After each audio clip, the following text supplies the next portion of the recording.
नमस्कार, मी सविता पोळके. आपण पाहत आहात पब्लिक राज न्यूज. छत्रपती संभाजीनगर येथील सरस्वती भुवन विद्या मंदिर, औरंगपुरा हायस्कूल येथे इयत्ता 5वी ते 8वीतील विद्यार्थ्यांनी आपापल्या वर्ग शिक्षिका व मुख्याध्यापक यांच्या मार्गदर्शनाखाली आनंद नगरी भरवण्यात आली. सर्व विद्यार्थ्यांनी इडली, वडा सांबर, मसाला डोसा, ढोकळा, कचोरी, समोसे, आप्पे इत्यादी विविध खाद्यपदार्थांचे स्टॉल लावून आपापली छोटी दुकाने सजवली.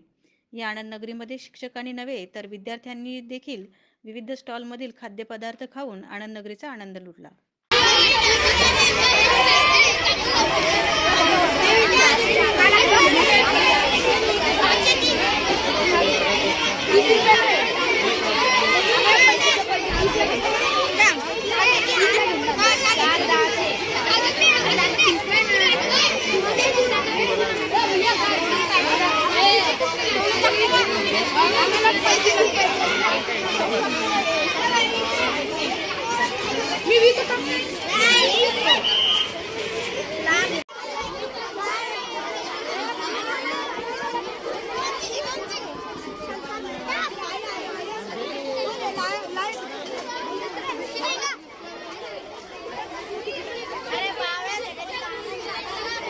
सगळं